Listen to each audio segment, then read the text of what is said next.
Serena Williams, and I'm a real Row member. This morning, Serena Williams breaking her silence about her weight loss journey, revealing she used medication to help her lose 31 pounds. They say GLP-1s for weight loss is a shortcut. It's not. It's science. After kids, it's the medicine my body needed.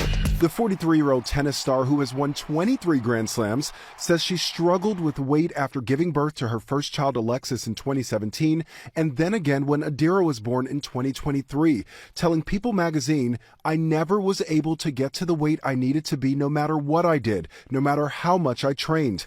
After she was done breastfeeding, Williams turning to the telehealth company Roe for GLP-1 injections. These GLP-1 drugs help our body regulate how much we're eating by essentially signaling to our brains that we're full.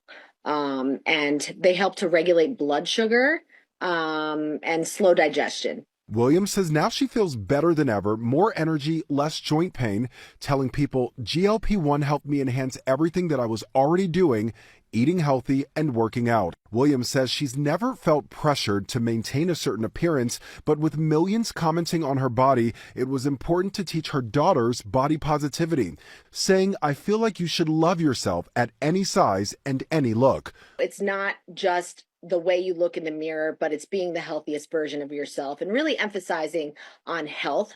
Lionel Moyes, ABC News, New York. Beauty standards are the individual qualifications women are expected to meet in order to embody the feminine beauty ideal and thus succeed personally and professionally, as stated by Jessica DeFino. The ongoing conversation about Serena Williams' weight loss and the speculation surrounding a weight loss drug is more than just celebrity gossip. It's a continuation of a long-standing public fascination with her body, which has consistently been subjected to racial and gendered scrutiny. This situation serves as a compelling example for understanding how issues of race, beauty standards, and celebrity culture intersect. According to Vogue magazine, Williams is ready to share that she's on the GLP-1 drug Zepbound, a type of medication typically prescribed for diabetes and now also used for weight management.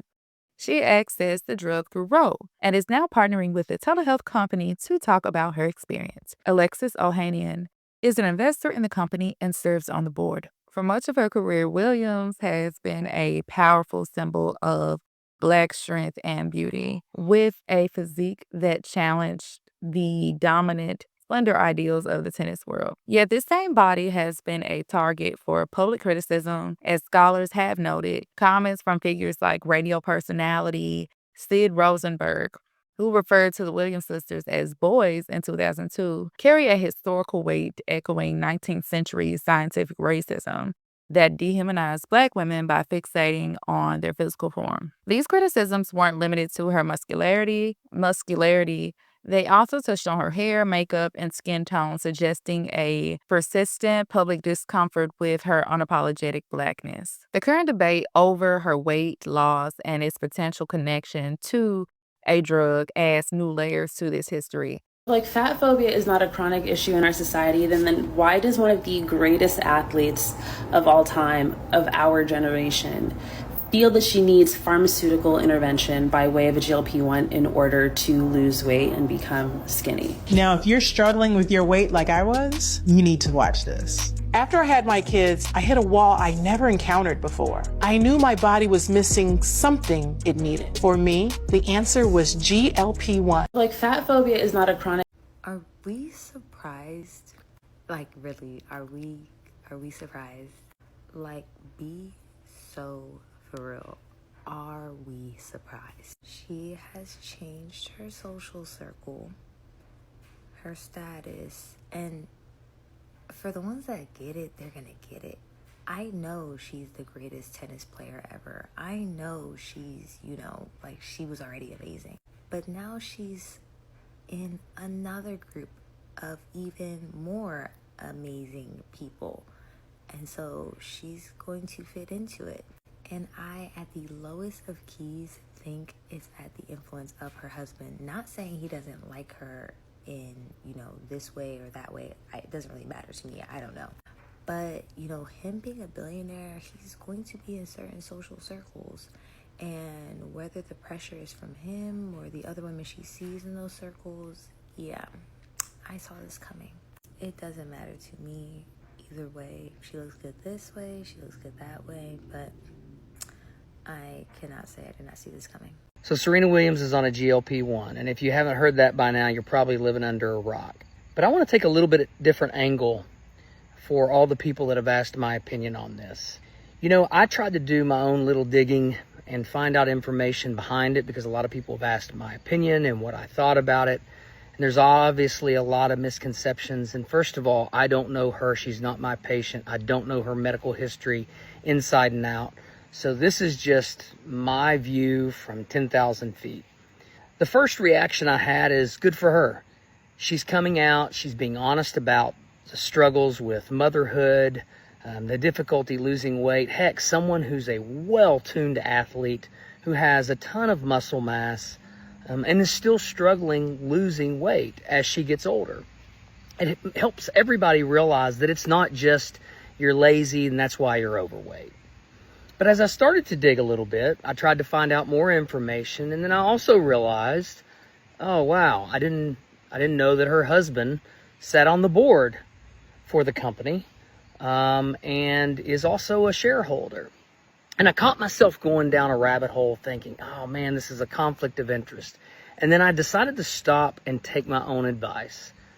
If you guys remember, I posted something a while back. I think it was actually one of the habit challenges of how to take perspective towards people out there and choose to hear the best in them in spite of the fact that maybe there's a few things they say you don't agree with.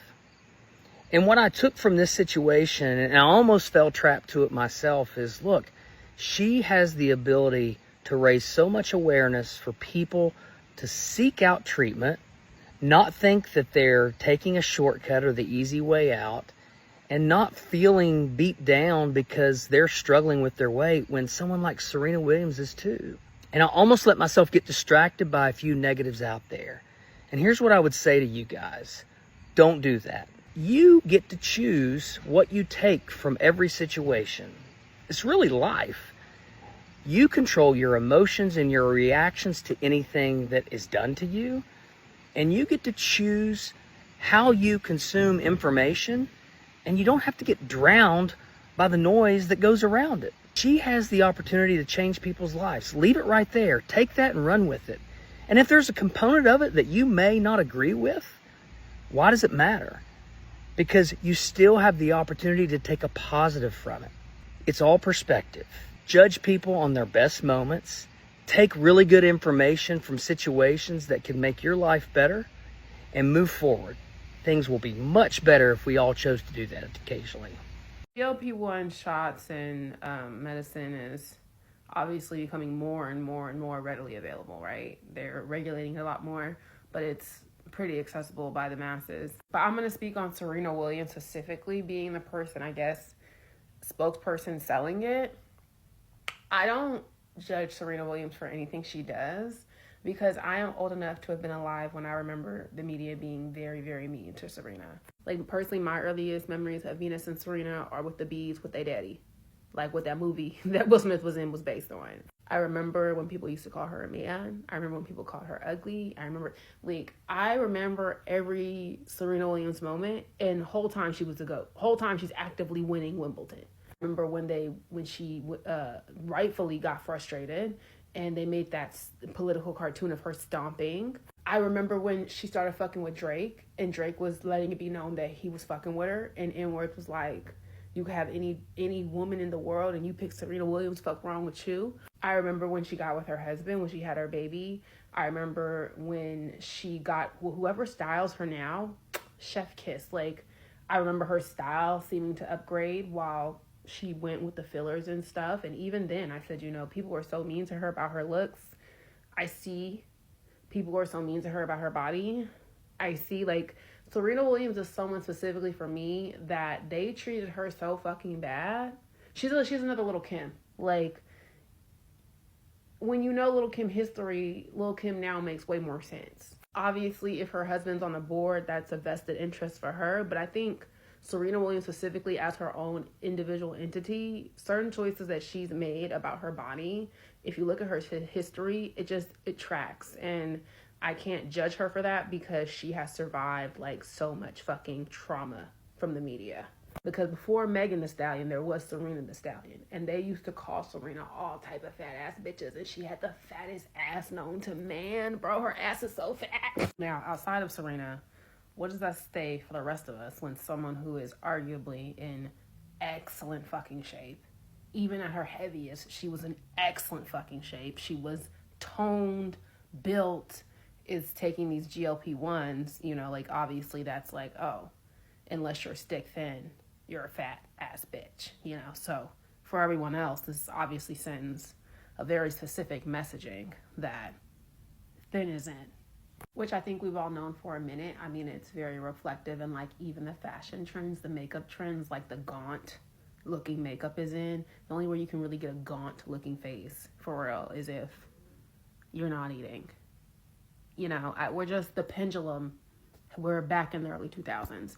If you were alive, remember that People cover, or was it Star One, the covers where it was Paris, Nicole, and Lindsay, and they were all like 90 pounds, and they all like popped out 90 pounds out of fucking nowhere. That shit, I remember when that cover dropped.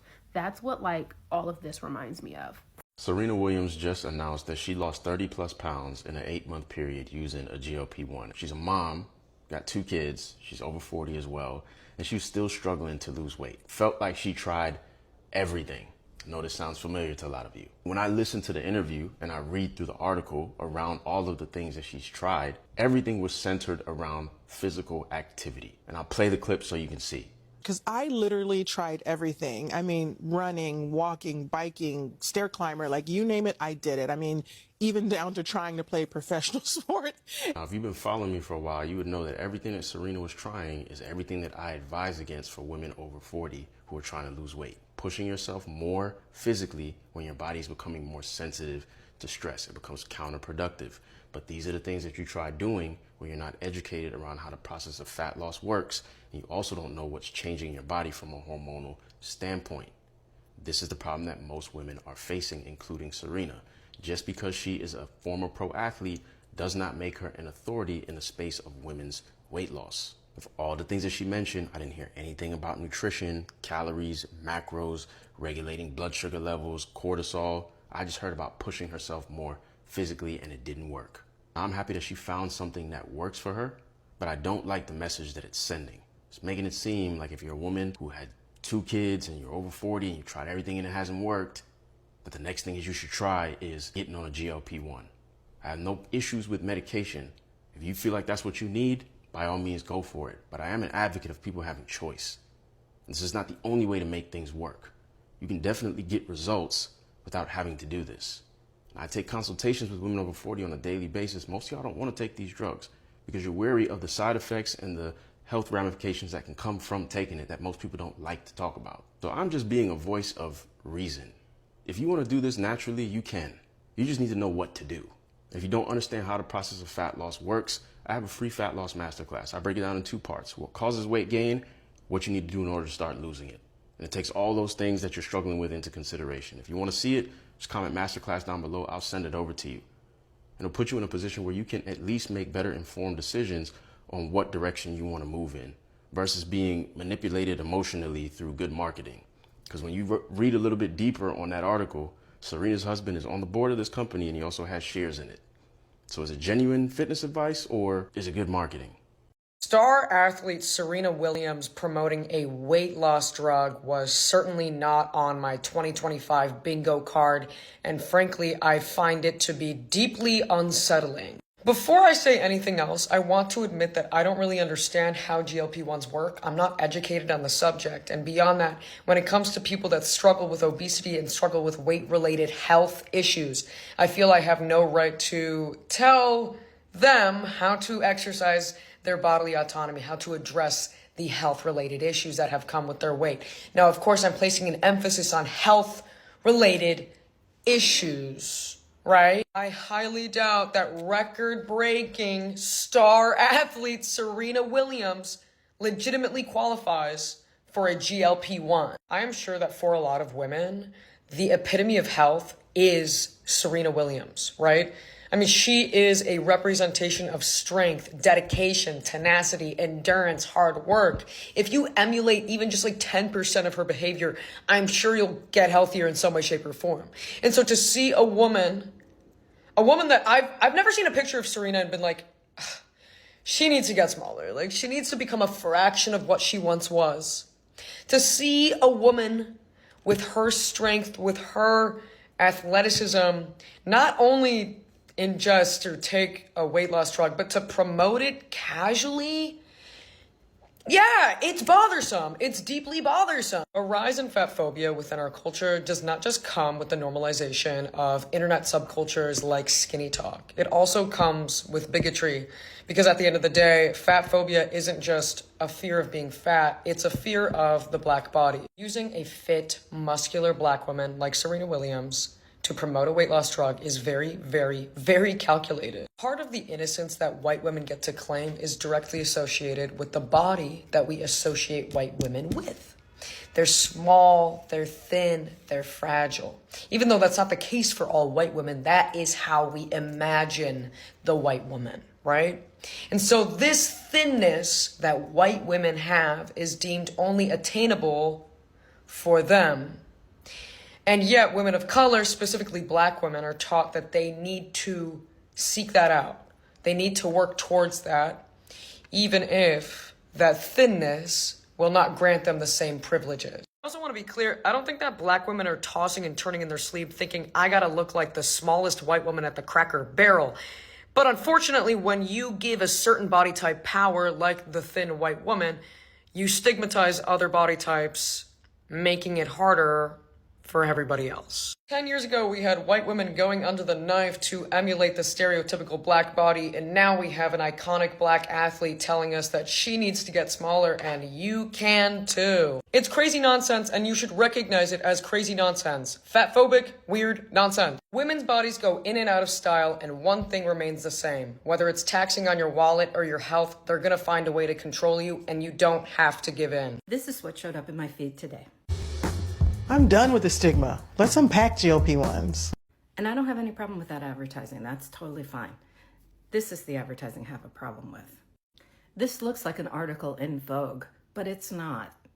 If you look really closely, there's this copy that says all products featured in Vogue are independently selected. However, we may receive compensation. But even that's not the problem. When you get to the third paragraph of this ad, it says, she, meaning Serena, accessed the drug through Ro and is now partnering with the telehealth company to talk about her experience. Williams' husband, Alex Ahanian, I guess that's how you say it, is an investor in the company and serves on its board. So unless you read this article, you don't know the real reason why she picked Ro. She could have gotten a GLP-1 from anywhere. But let me show you another piece of advertising. These are all clips from the Today Show, and this is product placement. No, she's not showing a product, but this is product placement because she says the name of the company not once, not twice, but 3 times. Pay attention to one of the videos where the host specifically asks her why you picked this company, and she doesn't really answer the question. I'm on a GLP-1 through Ro.co. I love working with Ro because it makes it so easy to get the medication that you need. You've partnered with Ro. You've decided to partner with them as a paid spokesperson. Why lend your voice? You could lend your voice to any company. Why Ro, this direct patient company? Because of that exact message. Because I literally tried everything. I mean, running, walking, biking, stair climber, like you name it, I did it. This is product placement. The thing in Vogue is branded journalism. It's advertising that's constructed not to look like advertising. So you'll engage with it as if it is editorial content. And the problem with that is that we trust editorial content more than we trust advertising because we know advertising is biased. Here's my opinion on the Serena Williams situation. I don't trust anyone advertising GLP-1s because I don't trust GLP-1 companies. If you guys don't know, I recently just lost 85 pounds. Now, how I lost weight, bitch, was through calorie deficit, simply. Not even working out, really. I've been more active just because, like, work, you know, bitch? Like, I travel all the time now. But I stopped binge eating, and then I lost 80 pounds. Now, I had posted a video about it, and I said that, I posted, like, my before and after. Why did a GLP-1 company try to sponsor me and be like, but you need to say that all the weight you've lost was thanks to, like, XYZ GLP-1? You saw me make a video saying that I didn't use any Ozempic or Mounjaro, none of that, to lose weight. And you said, can you actually lie to your audience and tell them that you lost that weight because you used our, GLP-1? I don't trust that company. I don't trust these companies. You girls are evil. Like, that is so sick. Like, they knew I had a plus size audience. They saw all the comments, everyone being like, how'd you lose weight? You're an inspiration diva. And they were like, how can we make money off of this? Yeah, girl. I don't care about haters. I actually had them my whole life. They can just get in line. So you're taking GLP-1s. Yeah. And you're working with Ro. What was the moment that you were like, I got to get on these? I've been trying to lose weight for so long, ever since I had my first child in 2017. I literally played professional tennis and I was never able to get my weight down to where I needed it to be for a healthy area, no matter what I did. And I played Wimbledon. I played Opens, I played Grand Slams. I trained, I ran, I swam. I mean, you name it, I did it. When I had my second daughter, it was the same thing. Like, after I had the baby, I would lose a lot of weight fast, but then I would never lose much more than that. My friends were on it. A lot of people that I knew was on it. I was like, maybe I should try it. No. And I was like, maybe I should try it. No. And then eventually I was like, I got to try it. I've tried everything else.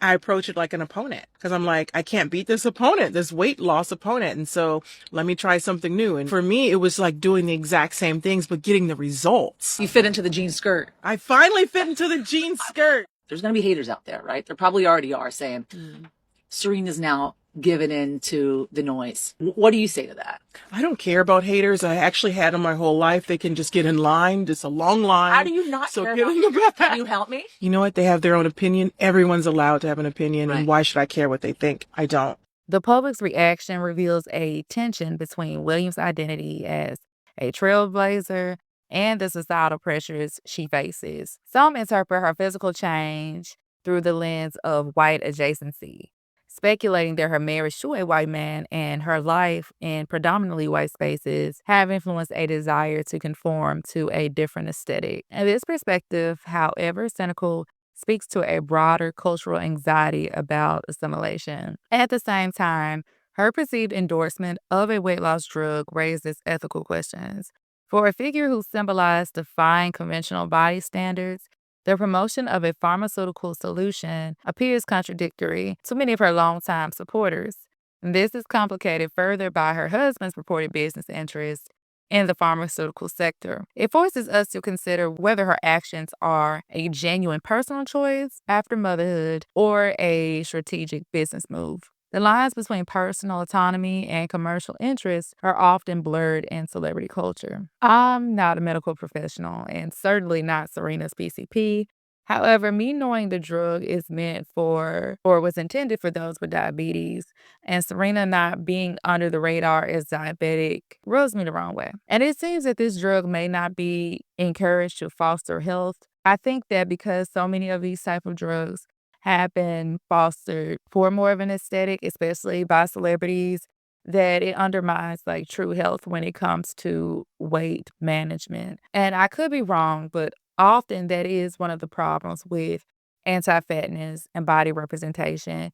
It rarely focuses on the true livelihood and quality of someone, but instead just how the shape of their bodies look. There was nothing wrong with Serena's muscles or curvy body. And while I appreciate Serena for her contribution to Black athletic culture, it's her body and she is still a celebrity. Ultimately, the public discourse surrounding Serena Williams' body is a mirror reflecting our society's complex relationship with race, power, and beauty. The situation prompts a critical examination of whether it's truly possible for a woman who has been under such immense public scrutiny to make a private choice about her body. It asks us to consider if, even as a global icon, her body will ever fully be her own, or will it always remain a subject of public commentary and debate? What are your thoughts on this subject? Let me know down below, and thank you so much for listening to Books and Looks TV. I'll see you next time.